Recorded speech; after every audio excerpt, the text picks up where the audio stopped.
Hey everybody, Brian Good here. A quick version of Storm Talk for this evening, and toward the end of the video, I'll make an announcement to you guys. First off, here's the setup we've been facing. The core of the heat, the high pressure right over the nation's heartland area.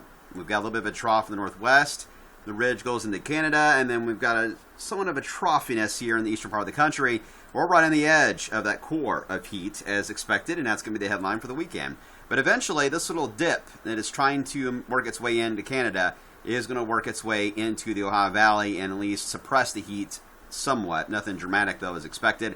In the short term, though, we are talking about temperatures on the hot side here across portions of wave country. In fact, we still got thunderstorms popping up in random spots. We'll see that trend continue as we head throughout the afternoon and into the evening as well. Some of those could be locally strong.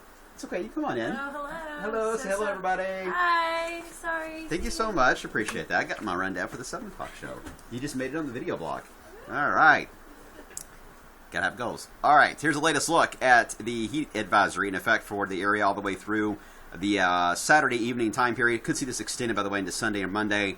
We just need to figure out how much cloud cover, how much thunderstorm action we will have, whether or not we will reach the criteria. And the Weather Service is aware of that, and they will likely make that call when we get a little closer. All right, so let's move right along here. Here's Futurecast for tonight. Some downpours not out of the question. Tomorrow, the heat begins to build in by the morning period already. By the afternoon, there we go, into the 90s. A few pop-up thunderstorms. Same old song and dance here.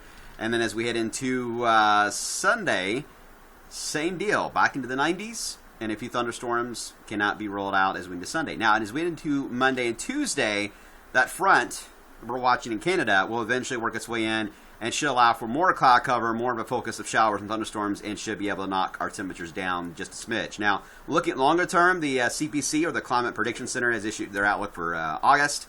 Temperature outlook, they're going much above normal in the southeast part of the country and much warmer in the west. What is interesting, and I've noticed, is that we're seeing signs of a dip that will influence the ridge and beat it down in the northwest, and we're seeing signs of a dip here across the Great Lakes, which would allow for the heat to really be centered, to me, more in the plain states where it is now. Not so much here. We would get glancing blows every time one of these little impulses move through. It'll knock us down, but I think we'll see surges of heat knocked back down with some 80s and thunderstorms, surges of heat knocked back down with 80s and thunderstorms. That's the way it looks to me.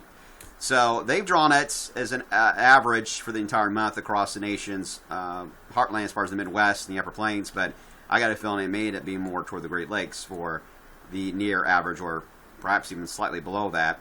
What is interesting here, of course, they're drawing the wetter than average across the plains too, betting on the idea of more fronts beating down that trough, or beating a trough into the plain states, and drier in the Great Lakes. I think the wetter pattern may end up setting up shop more into the Great Lakes and perhaps even into our area, but we'll see how it plays out. It's just early guidance on this, with us having no strong factors at play in the ocean right now. We're at a neutral phase, no La Nina, no El Nino, and as long as we're in that holding pattern, it's really hard to forecast long-term patterns like this. So what usually ends up happening when you don't have a lot of a driving force in your neutral pattern, then the pattern doesn't change. It stays status quo. And that's what I think is going to be the situation for August into September.